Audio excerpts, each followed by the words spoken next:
Sean todos bienvenidos, hoy conoceremos al tanque francés AMX-30.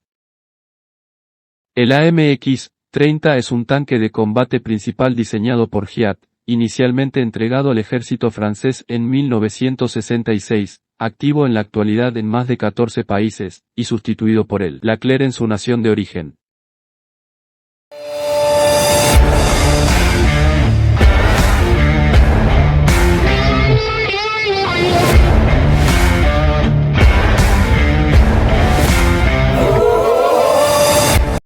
En la posguerra, Francia no contaba con carros de combate modernos. El carro en servicio era el ARL-44 producido a partir de 1946, armado con un cañón de 90 mm, estaba impulsado por un motor Maybach HL-230 de 575 caballos de fuerza.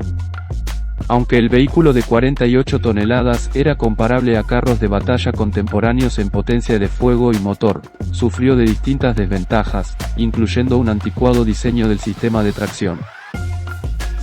Como el ARL-44 fue solo un vehículo interino para las fuerzas del ejército francés desde el principio de su introducción, los trabajos de diseño para un nuevo carro habían comenzado a principios de marzo de 1945.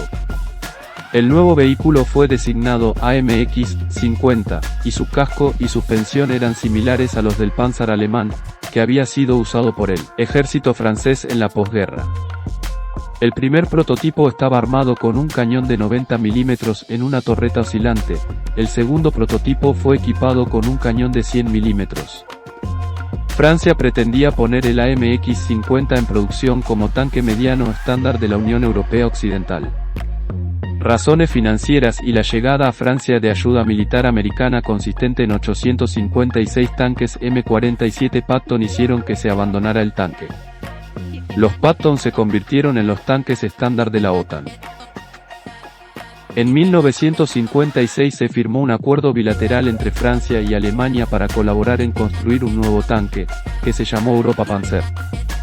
Se redactaron las especificaciones para un nuevo tanque medio que reemplazara sus tanques estadounidenses y británicos.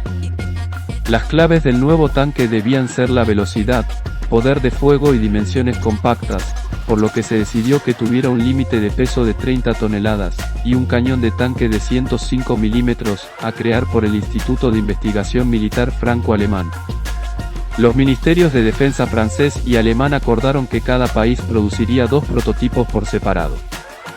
Sin embargo, cuando Charles de Gaulle llegó al poder en Francia cambió la política exterior y de defensa, lo que hizo que Alemania también perdiera interés en un proyecto común. En 1963 el Bundesrat alemán decidió adquirir un tanque puramente alemán, en respuesta el gobierno francés decidió lo mismo. Pero esto acabó definitivamente cuando Alemania decidió no adoptar el nuevo cañón francés de 105 mm y prefirió el L7 británico. El diseño alemán acabó en el tanque Leopard 1. A pesar de todo, las empresas involucradas mantuvieron sus compromisos y llevaron a cabo ensayos comparativos entre 5 prototipos franceses y 5 alemanes en 1963. El tanque francés ya había recibido la designación AMX-30. Las pruebas indicaron que el tanque alemán tenía mejor movilidad y aceleración. Las sugerencias para salvar el proyecto combinando la torreta francesa con el chasis alemán fueron ignoradas. A partir de 1963 los franceses y alemanes fueron por separado. Con el AMX-30 los diseñadores franceses volvieron a la torreta convencional, porque se descubrió que las torretas oscilantes eran más difíciles de sellar del polvo radiactivo y del agua cuando el tanque estaba sumergido. El AMX-30 tenía una tripulación de 4, comandante, artillero, cargador y conductor. Los ingenieros franceses creían que se habría requerido demasiada armadura para protegerlo contra las últimas amenazas antitanques, reduciendo así la maniobrabilidad del tanque. En la doctrina de guerra de blindados de esa época, se priorizaba la velocidad, poder de fuego y dimensiones compactas del vehículo, incluyendo una altura de 2,28 metros, antes que un pesado blindaje. El AMX-30 tenía un peso de 36 toneladas y su blindaje tenía un espesor máximo de 80 milímetros. El arma principal del carro la constituye un cañón de 105 mm de calibre, el cual despliega una nueva clase de proyectil, la ojiva de alto explosivo anticarro conocida como obús-G.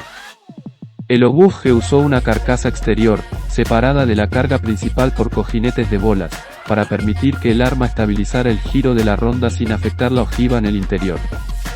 Como arma secundaria disponía de un cañón de 20 mm coaxial al cañón principal, así como una ametralladora de 7,62 mm.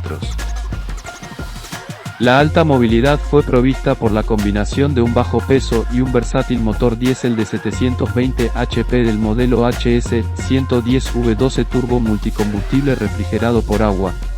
Podía alcanzar una velocidad máxima de 65 km por hora y una autonomía de 600 km a pesar de que al comienzo algunos problemas de transmisión afectaron de manera adversa las prestaciones del modelo. Disponía de orugas con 5 ruedas de apoyo y la suspensión era de barras de torsión. En 1979, debido a problemas causados por la transmisión, el ejército francés comenzó a modernizar su flota de tanques a los estándares AMX-30B2, que incluían una nueva transmisión, un motor mejorado y la introducción de un nuevo proyectil perforante estabilizado por aletas.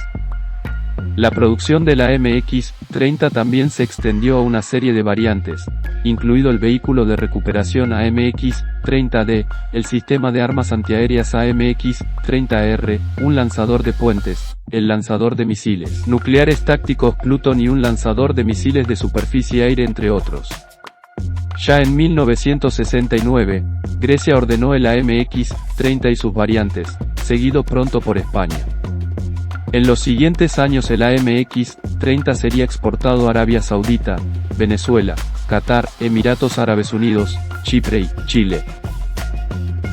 Los AMX-30 cataríes vieron combate durante la Guerra del Golfo en la batalla de Khafji, donde el 30 de enero de 1991 contraatacaron en un intento de recuperar la ciudad de Khafji de las fuerzas iraquíes que la habían ocupado la noche anterior. Durante la acción, los AMX-30 de Qatar destruyeron 3 T-55 iraquíes y capturaron a 4 más. Al menos un AMX-30 catarí se perdió durante la batalla.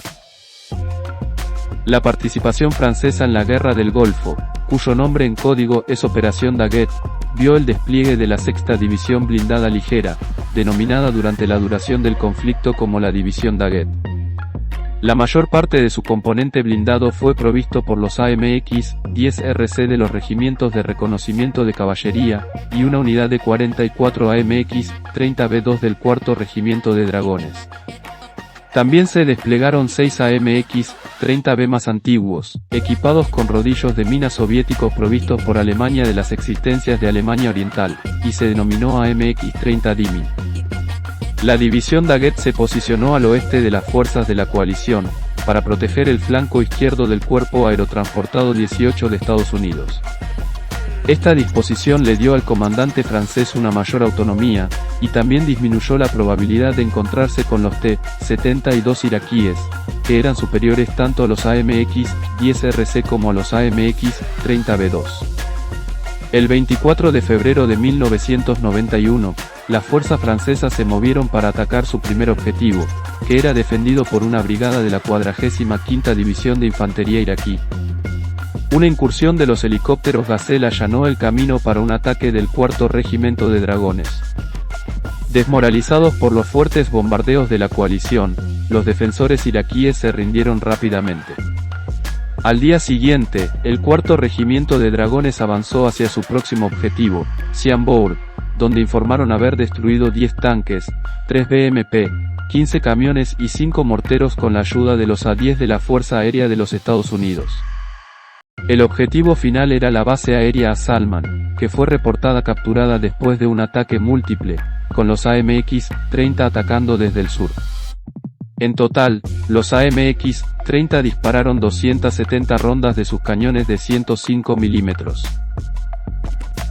Al final de la producción se habían fabricado 3.571 unidades de AMX-30 y sus variantes. Más tarde, tanto España como Venezuela iniciaron extensos programas de modernización para extender la vida útil de sus vehículos y actualizar sus tanques a estándares más modernos. Francia y la mayoría de las demás naciones reemplazaron sus AMX-30 blindados más modernos a fines del siglo XX y principios del XXI. Gracias por acompañarnos hasta el final. Si te gustó el video no olvides suscribirte, y así apoyarnos para seguir subiendo contenidos. Nos vemos en un próximo video del Legionario.